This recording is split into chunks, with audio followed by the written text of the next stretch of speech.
Khutbah is dedicated to the fourth direction by which the shaitan tries to attack us according to his promise. He said, I will absolutely come at them. I will absolutely attack them from right in front of them, from behind them, from their right and from their left. And today we speak about what he's going to do when he attacks us from the left. The Arabic word for that is the word shama'il, which comes from the Arabic verb shamala. It's an interesting verb of the Arabic language because it actually means two things basically. From that word you get the meaning of inclusion, like shamil or mushtamil, the idea of including something, or the left side. Actually, the word shimal is not used for the left side, it's used for the left hand. And a lot of words in Arabic that come from this are related to things that get covered up, like a bag, or actually they used sham'ala for some hunters who used to get covered up in the dirt so the animal doesn't see them, so they're camouflaged. So the idea of covering something and the idea of including something in its entirety, immersing something, is that word. So what does that have to do with the left? Well, the basic idea that's been postulated by some is that, in Arabic culture, like in many cultures, your basic hand is your right hand. So most of the tasks you do normally, for most people, or for many people, is the right hand. And culturally, you get work done with it, you write with it, you do whatever task with it, you carry things with it. But if you have so much to carry that your right hand is not enough, the left hand, the remainder, so that you can include everything, is carried over by the left hand. So that's kind of the connection between those two ideas of this original word. But it's important to note that it's not just in Arabic culture that the right is associated with something good and the left is associated with something not so good. It's actually part of many cultures and many languages. For example, even in the Latin language, the right hand is called dexter. And English is a derivative of Latin. So in English, dexterity, for example, is good skill. Proficiency in something is to have dexterity in something. And the left hand in Latin is sinister. Of course, the same word sinister in English is something evil or something bad. So it's not just something associated in the Arabic language, but in many cultures, the right and the left have to do with good versus evil, something appreciated versus something not so good. Now, what I want to tie this to, what does it mean that shaitan comes to us from the left side? There are some obvious meanings, and I want to go through some of them with you. The first of them has to take me back to what I talked about in this series of khutbahs about shaitan coming from the right. So one previous review, or something I didn't actually mention, that'll tie to today's khutbah. And that is when shaitan attacks us from the right, one of its meanings is that shaitan, ufattiruhum anil hasanat, he slows, meaning he promises, I will slow them down or take their motivation away from doing good deeds.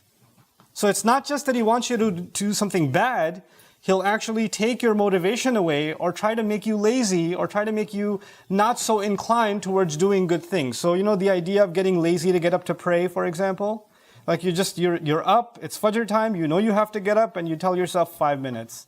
2 minutes. Okay. I know it's the alarm. I'm going to count to 30. And by the time you count to 10, he's already put you to sleep again. Right? So the idea of just delaying or taking your time with doing good things. Or in conversation you tell us, man, I really should be reciting more Quran. I know I got to do it. You tell yourself I got to do it, but you don't do it. And that's shaitan, not necessarily making you do evil things, but slowing your ability to do good things down. Taking that motivation away from you, distracting you with other things. And of course, the human mind and our heart is not an empty vessel. It's going to be filled with something. So if you don't fill it with good deeds, now shaitan has the opportunity to fill it up with bad deeds. You see, so it's actually, that's why we have to keep on doing good things, is because if you leave that mind empty, this vessel empty, and you leave that time empty, it's going to get filled up with something that now that shaitan's taken the good out of it, he's going to fill it up with some bad for you. Right? So that's how he's going to influence. The other, by contrast, what this also means is when someone slows down doing good deeds. The thing about ibadah in particular, worship, and there are many good deeds, like helping people or charity and all of that. But let's particularly talk about what keeps our heart connected to Allah is acts of worship. Recitation of Quran, prayer, dua, these are things that connect us to Allah and make us remember Allah very directly. These are spiritual necessities. Just like when, every time I have to breathe in and breathe out, every few hours I need some water, my body needs it. Just like that, our heart needs the remembrance of Allah. So if shaitan slows down our active remembrance of Allah, takes that out of our life, little by little by little, the more He takes it away, just like when you have a plant and you don't feed the plant, it gets dry and it starts dying away. The same way, when you don't have time to do remembrance of Allah, the heart starts getting harder. Your heart starts getting harder. And the heart starts getting weaker. It starts withering away. And what does that mean? That actually means that now your desire to ask Allah for forgiveness, your desire to make tawbah to Allah, your alarm, when something wrong happens, the heart gets alerted. I shouldn't be looking at this. I shouldn't be saying this. I shouldn't be doing this. There's an automatic alarm. If that alarm, the batteries are good and it's well fed, then it's going to go off. But when that alarm gets weaker, then it doesn't go off. So Shaitan, by doing so from the left, now evil things are coming, evil things are happening, and you should be able to tell, this is wrong, I shouldn't be doing it. But because he's removed dhikr from your life, now those alarms are not going off. Now it doesn't even alert you that this is something bad. And when that starts happening, then despair happens. Well, I don't even feel bad anymore, I'm pretty hopeless. So the next thing is, because his name is Iblis, from ablasa, which also means to be hopeless, right? In the Arabic sense, it also means to be hopeless. He makes you and me hopeless. Well, when I pray, I don't really feel anything, because the heart is so hard, right? If you stay away from the remembrance of Allah for a long time, or if you're only making the prayer just to go through the quick motions and then get back to other things, your heart's not in it, then you start telling yourself, even when I do pray, I don't feel anything. So what's even the point? Why am I even praying? The thing is, if a plant or a tree has become weak, right? And you want it to be healthy again, then you put some water on it, but as soon as you put water, you don't see fruits popping out. You got to keep putting water little by little by little, and then it rejuvenates. It's not going to happen immediately. So if you've been out of this connection with Allah, and you're trying to rebuild that, you have to be patient with yourself. But what does Shaitan want? The Shaitan wants ajila.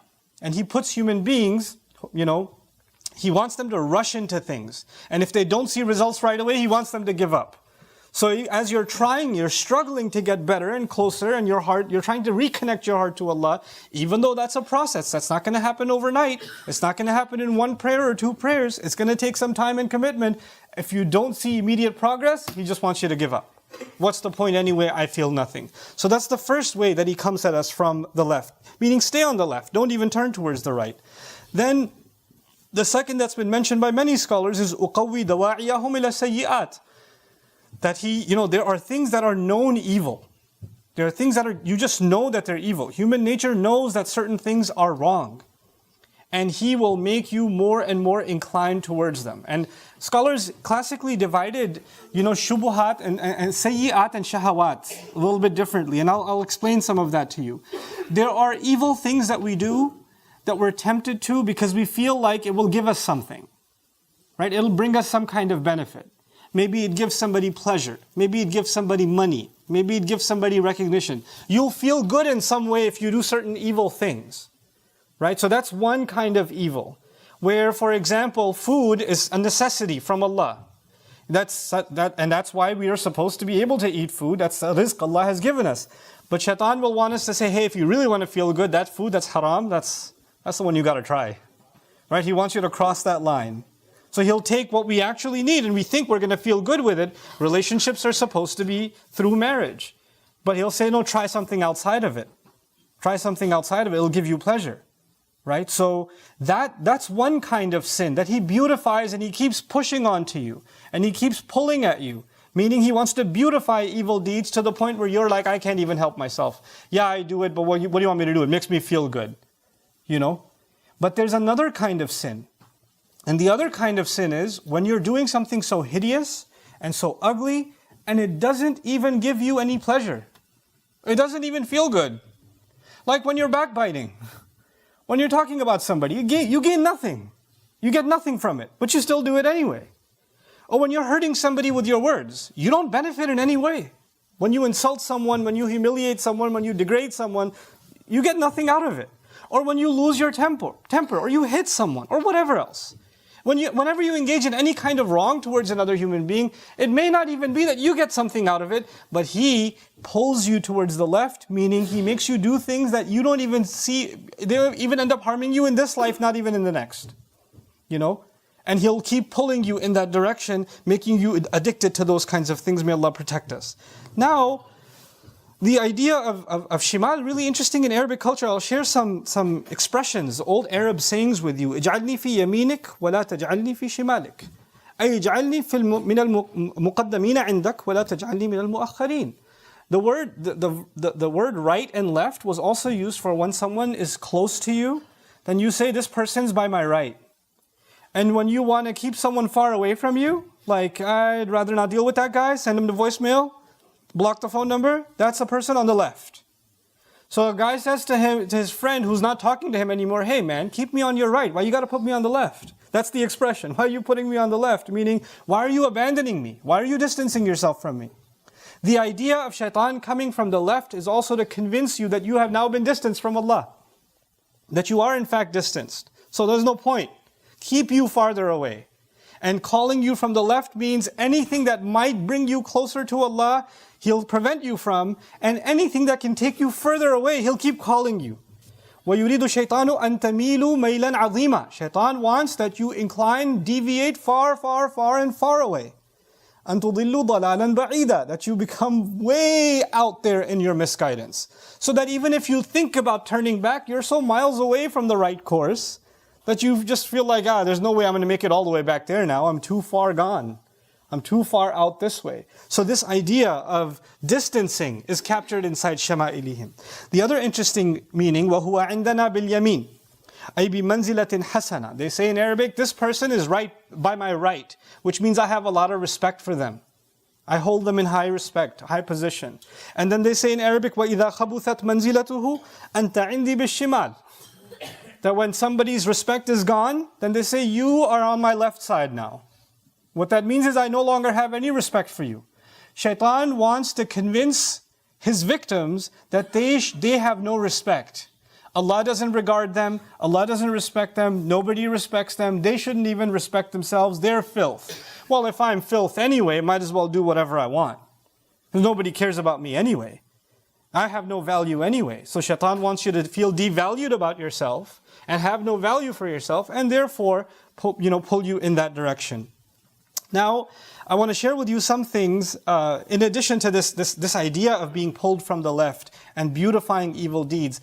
I told you in the beginning that Shumuliya also means inclusion or including everything.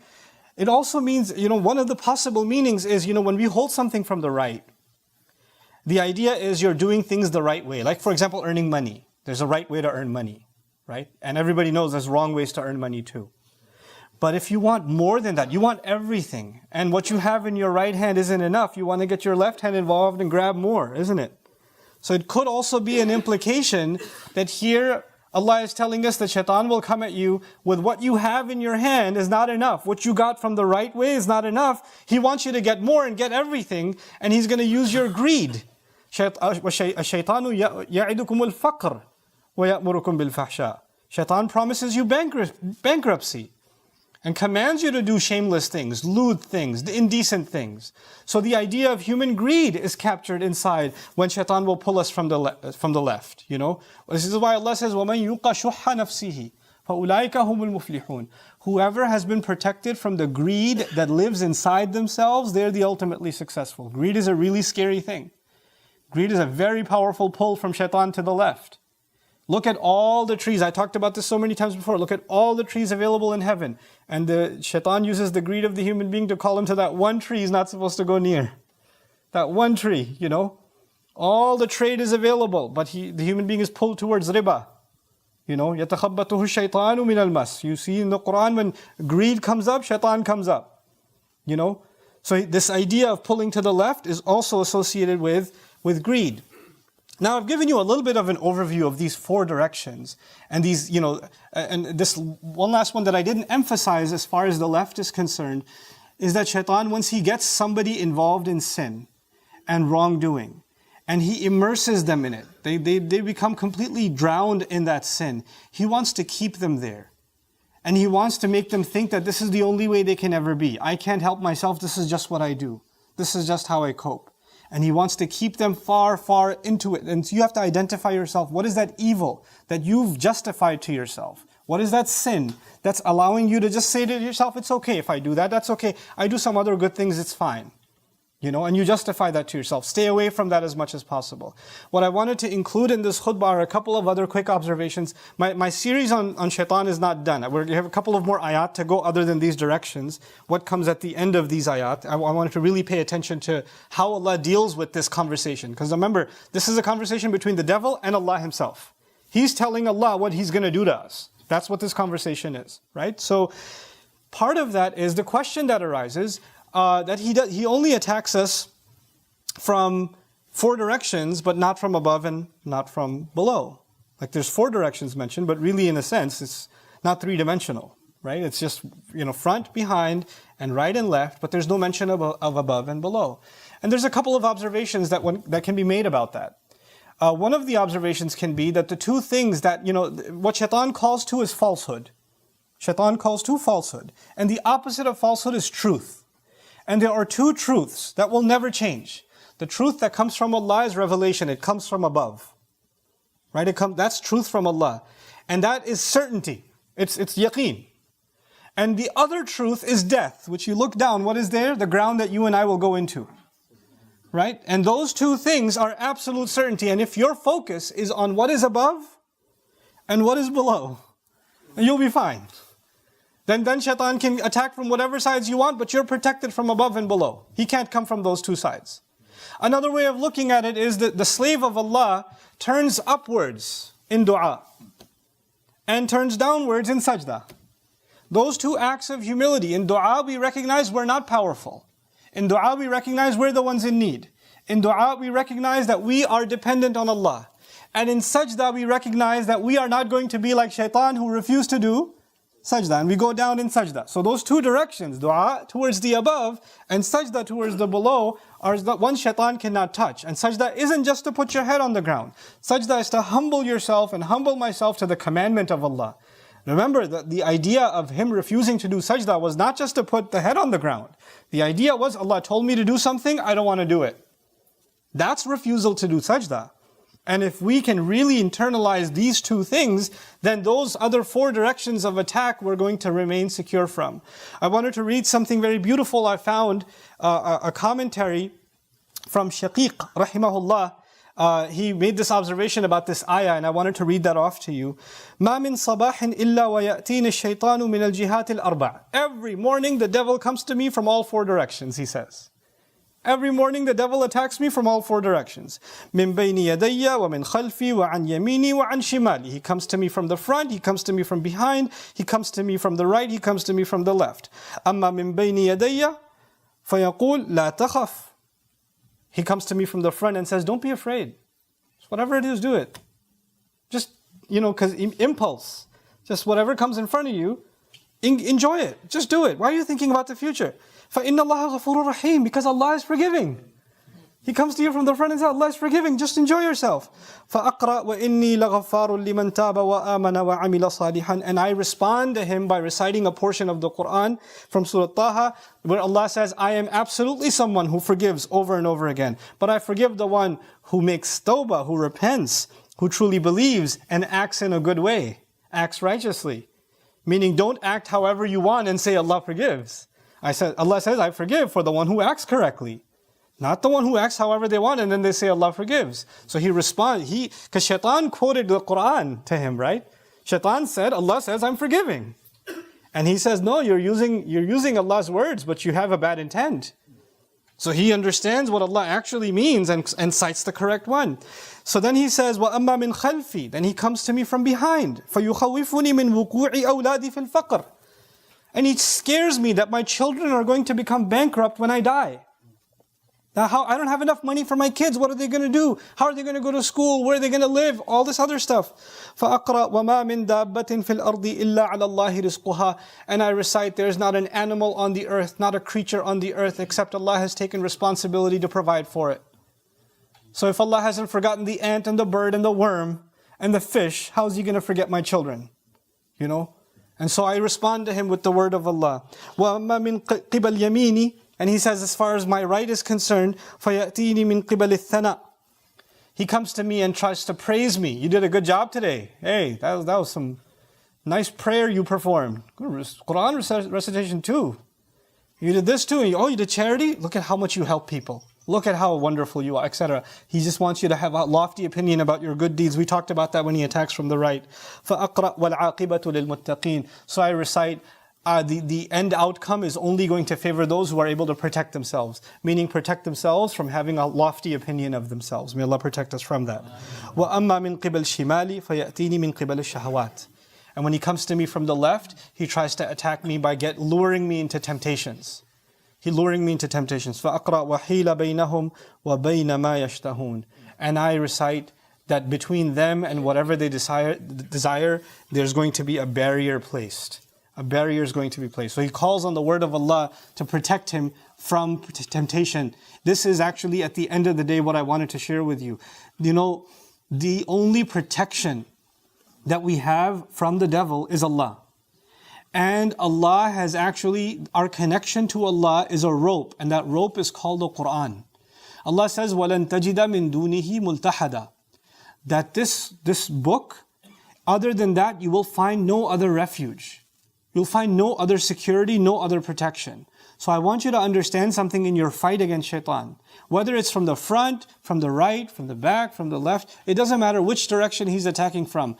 He will be successful when you're not holding on to the rope that comes from above. When you're not holding on to that. When you're not reciting or connecting with Allah's words, thinking about what Allah is saying to you and me, and how it applies to my life and your life. This message did not come to be sitting in a shelf somewhere. This revelation did not come so that we just recite it and that's it. Or we hear beautiful sounds and that's it. This revelation came to protect us. Allah actually gave us these words. As Adam alayhi salam was duped by the shaitan. And when he was being sent to the earth, because now he was already up in Jannah and this happened and now he's being sent to the earth. When he's being sent to the earth, what did Allah tell him? Well, how will you make sure that this will never happen again when you go to the earth? فَإِمَّا يَأْتِيَنَّكُم مِّنِّي هُدًى فَلَا خَوْفٌ عَلَيْهِمْ وَلَا هُمْ يَحْزَنُونَ. فَمَنْ تَبِعَ هُدَايَ فَلَا خَوْفٌ عَلَيْهِمْ وَلَا هُمْ يَحْزَنُونَ. What if and when to you, your children, whenever guidance comes to you, whoever follows my guidance, there will be nothing to fear. They're not going to be the ones that are sad. That's the promise of Allah to Adam alayhi salam and his children. So guidance has come. Quran has come. Quran, we have to see it not as a sacred book. We don't see it just as a book, for blessings.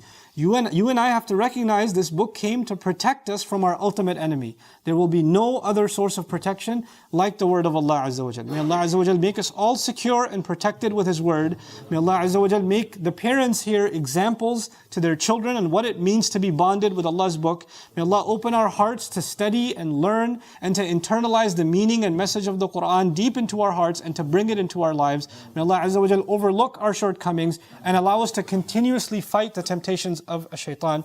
Barakallahu li wa lakum fil Qur'an al-Hakim wa nafa'ani wa iyyakum bil ayati wa dhikr al-Hakim.